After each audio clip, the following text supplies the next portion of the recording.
नमस्कार दोस्तों, मैं मिसलेनियस मास्टर फिर से हाजिर हूँ अपने एक नए वीडियो के साथ। जिन दोस्तों ने मेरे चैनल को अभी तक सब्सक्राइब नहीं किया है वो सब्सक्राइब कर ले ताकि मेरे लेटेस्ट वीडियो को सबसे पहले देख सकें। दोस्तों, ये 3 जून 2020 का एक ऑर्डर है ministry of communication department of post का।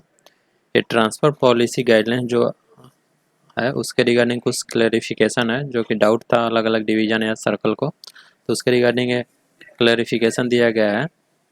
जो अभी लेटेस्ट पॉलिसी चल रहा है ट्रांसफ़र पॉलिसी रूल 38 जिसको बोलते हैं, वो 17/1/2019 को लास्ट टाइम आया था। जिन लोगों ने उस वीडियो को नहीं देखा है उसका लिंक मैं नीचे दे दूंगा, वहाँ से वो देख सकते हैं। इसमें क्लेरिफिकेशन क्या दिया गया है, जैसे कि पूछा गया था कि जो लोग 3 साल सर्विस किए हुए हैं और सरप्लस क्वालिफाई हैं उनके लिए ट्रांसफ़र पॉलिसी गाइडलाइंस रूल 38 जो है वो क्या होगा। कि जो लोग सरप्लस क्वालिफाइंग हैं उनके लिए 3 साल का सर्विस रूल 38 में अप्लीकेबल होगा नहीं होगा। उसमें क्लियरली बोला गया है कि वो जो 3 साल का रूल था वो पहले था, जो 17/1/2019 का ऑर्डर था उसके अनुसार बोल दिया गया है कि मिनिमम 2 साल जिनका भी सर्विस पूरा हो चुका है, जहाँ पे प्रोवेशन पीरियड है वैसे केस में प्रोवेशन पीरियड पूरा होना चाहिए, और जिस पोस्ट के लिए प्रोवेशन पीरियड नहीं है वैसे केस के लिए कम से कम 2 साल होना चाहिए। और ये ओनली ग्रुप सी और ग्रुप बी नॉन गजेटेड जो हैं उनके लिए अप्लीकेबल होगा। तो ये जो बोला गया था 3 साल वाला, ये अप्लीकेबल नहीं है। 2 साल जिनका सर्विस हो चुका है वो रूल 38 ट्रांसफ़र के लिए एलिजिबल है, अगर उनका पोस्ट जो है वो ग्रुप सी में या ग्रुप बी नॉन गजेटेड में आता है तो। उसके बाद सेकंड जो इसमें पूछा गया था, रूल 38 जो है पोस्टमैन और एमटीएस के लिए जो था, component authority for deciding MTS और पोस्टमैन के लिए कंपोनेंट अथॉरिटी कौन सा होगा।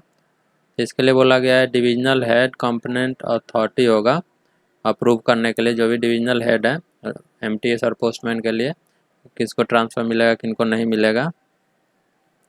जो थर्ड डाउट था उसके लिए पूछा गया था कि जो एप्लीकेशन 30 जून के बाद अगर रिसीव हो रहा है तो उसको रिजेक्ट कर देना है या उसको अगले साल के लिए कंसीडर करना है और अप्लीकेंट फ्रेश एप्लीकेशन नहीं करे ऐसा बताना है, उसके लिए पूछा गया था। तो इसमें क्लियरली लिख दिया गया है कि 1 अप्रैल से लेके 30 जून के बीच ये एप्लीकेशन अब एक्सेप्ट होगा। इसके बाद जो भी एप्लीकेशन आएंगे उसको रिजेक्ट कर दिया जाएगा, वो एक्सेप्ट नहीं होगा।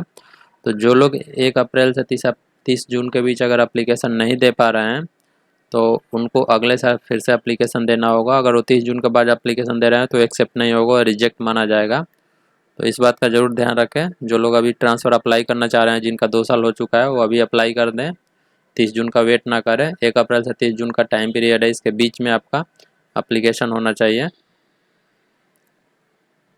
उसके बाद टर्मिनल इलनेस के लिए दिया गया है डिजीज कवर। बहुत सारे लोग हैं जो रूल 38 ट्रांसफ़र मेडिकल ग्राउंड पे अप्लाई करते हैं, तो उसके लिए क्या लगेगा, तो उसमें बताया गया है कि टर्मिनल इलनेस के लिए जो लोग भी अप्लाई करेंगे तो उसके लिए जो गवर्नमेंट हॉस्पिटल है उसका चीफ मेडिकल ऑफिसर का सर्टिफिकेट होना चाहिए कि हाँ इनको ये टर्मिनल इलनेस है, ये डिजीज़ है। वो प्रूफ गवर्नमेंट हॉस्पिटल का होना चाहिए, चीफ मेडिकल ऑफिसर का।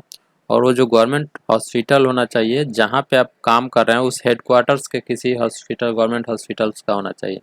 अभी बहुत बार होता क्या है कि कुछ लोग मेडिकल ग्राउंड पे ट्रांसफ़र अप्लाई कर देते हैं और अपना होम टाउन से जो गवर्नमेंट हॉस्पिटल है उसका मेडिकल सर्टिफिकेट अटैच करते हैं, तो वैसा कंसीडर नहीं किया जाएगा। मैं इसको एग्जांपल से आपको बताना चाहूँगा। जैसे कि आप दिल्ली के हैं और दिल्ली ट्रांसफ़र चाह रहे हैं और अभी आपकी पोस्टिंग जो है वो पंजाब में है, तो ऐसे केस में अगर आप दिल्ली के किसी डॉक्टर से, कोई भी अपने पेरेंट्स का या किसी और का जिसके मेडिकल ग्राउंड पे आप ट्रांसफ़र मांग रहे हैं, अगर आप दिल्ली के किसी गवर्नमेंट हॉस्पिटल के डॉक्टर का मेडिकल सर्टिफिकेट लगा कर ट्रांसफ़र अप्लाई कर रहे हैं तो एक्सेप्ट नहीं होगा। क्योंकि आप पंजाब में अगर जॉब कर रहे हैं तो आपका जो मेडिकल सर्टिफिकेट होना चाहिए वो आपका जहाँ पे हेडक्वार्टर्स है, जहाँ आपका ऑफिस है, वहाँ के गवर्नमेंट हॉस्पिटल के डॉक्टर का इशू होना चाहिए।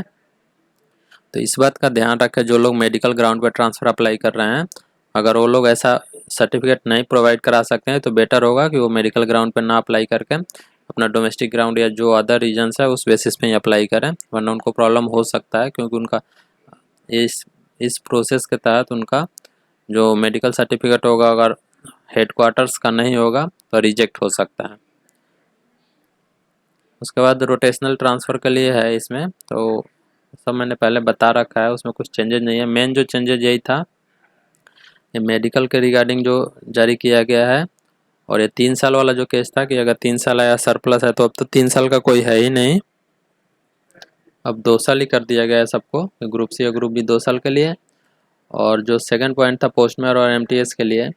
और थर्ड पॉइंट में टाइम का जरूर ध्यान रखें, जो लोग भी ट्रांसफ़र अप्लाई कर रहे हैं, कि अगर उनका एप्लीकेशन 30 जून तक नहीं रिसीव हो रहा है तो उनका एप्लीकेशन इस साल के लिए मतलब 2020 के, ये इसमें 2019 दिया गया है क्योंकि लास्ट ईयर को कंसीडर करते हुए बताया गया है। जो लोग फ्रेश एप्लीकेशन इस साल दे रहे हैं वो इस बात का जरूर ध्यान रखें कि उनका एप्लीकेशन 30 जून से पहले रिसीव होना जाना चाहिए, अदरवाइज उनका एप्लीकेशन रिजेक्ट हो जाएगा। ऐसा नहीं होगा कि वो अगले साल के लिए कंसीडर किया जाए। क्लियरली बताया गया है कि 1 अप्रैल से लेकर 30 जून के बीच ही एप्लीकेशन एक्सेप्ट किया जाएगा। और ये टर्मिनल इलनेस वाला, इसको भी ध्यान रखिएगा क्योंकि बहुत लोग मेडिकल ग्राउंड पर ट्रांसफ़र अप्लाई करते हैं, लेकिन जो मेडिकल सर्टिफिकेट होता है वो उनके हेडक्वार्टर्स का ना होकर उनके होम टाउन का होता है, तो वो वैलिड नहीं होगा। इसमें क्लियर बोल दिया गया है कि आपका होम टाउन का नहीं होना चाहिए, जहाँ पे आपका जॉब है, जहाँ पे आपका हेडक्वार्टर्स है, वहाँ के गवर्नमेंट हॉस्पिटल के चीफ मेडिकल ऑफिसर का मेडिकल सर्टिफिकेट होना चाहिए। तो आज के इस वीडियो में बस इतना ही दोस्तों, मिलते हैं फिर अपने अगले वीडियो में। अगर अभी भी आपको कुछ डाउट हो तो आप कमेंट करके पूछ सकते हैं। धन्यवाद दोस्तों।